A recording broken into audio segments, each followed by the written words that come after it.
यदि आपने अभी तक हमारे चैनल को सब्सक्राइब नहीं किया है तो सब्सक्राइब कर लीजिए और बेल आइकन को दबाइए ताकि हमारी वीडियो आप सबसे पहले देख सकें।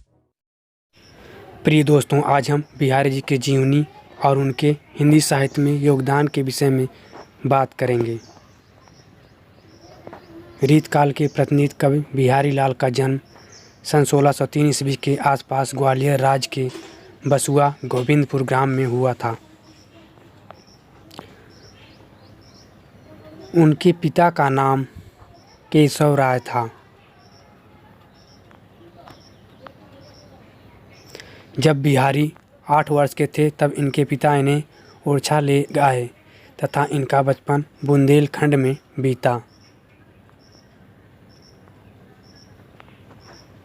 इनके गुरु केशव दास थे और युवा अवस्था ससुराल मथुरा में व्यतीत हुई, जैसे कि निम्न दोहे से प्रकट होता है। जन्म ग्वालियर जानिए खंड बुंदेले बाल, तरुणाई आई सुधर मथुरा बस ससुराल। इस दोहे में साफ जाहिर है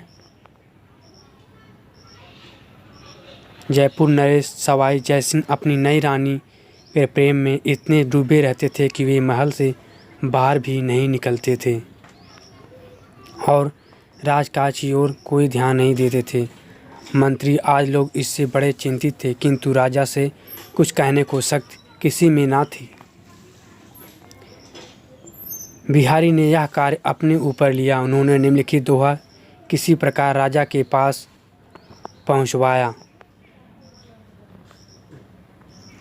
नहीं पराग नहीं मधुर मध, नहीं विकास यहीं काल, अली कली ही सा विध्यो आगे कौन हवाल। इस दोहे ने राजा पर मंत्र जैसा कार्य किया। वे रानी के प्रेम पास से मुक्त होकर पुनः अपना राजकाज में संभालने लगे। बिहारी जयपुर नरेश के दरबार में रहकर काव्य रचना करने लगे। वहाँ उन्हें पर्याप्त धन और यश मिला। वे बिहारी की काव्य कुशलता से इतने प्रभावित हुए कि उन्होंने बिहारी से और भी दोहे रचने के लिए कहा और प्रति दोहे पर एक असर भी देने का वचन दिया। बिहारी के साथ भी यही बात है। अकेले सत्सई ग्रंथ से उन्हें हिंदी साहित्य में अमर कर दिया। श्रृंगार रस के ग्रंथों में बिहारी सत्सई के समान ख्यात किसी को नहीं मिली और उन्होंने सत्सई के दोहे गागर में सागर भरे जाने की उक्त चरितार्थ करते हैं। उनके विषय में ठीक ही कहा गया है। सतसैया के दो हरे ज्यों नावक के तीर, देखन में छोटे लगें घाव करे गंभीर। बिहारी जी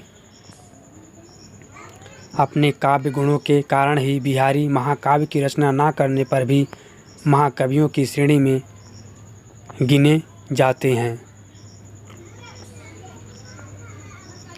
यदि सुर सुर हैं तुलसी सच और उड़गन केशव दास, तो बिहारी उस पीयूष वर्षी मेघ के समान है जिसके उदय होते ही सबका प्रकाश आच्छन्न हो जाता है।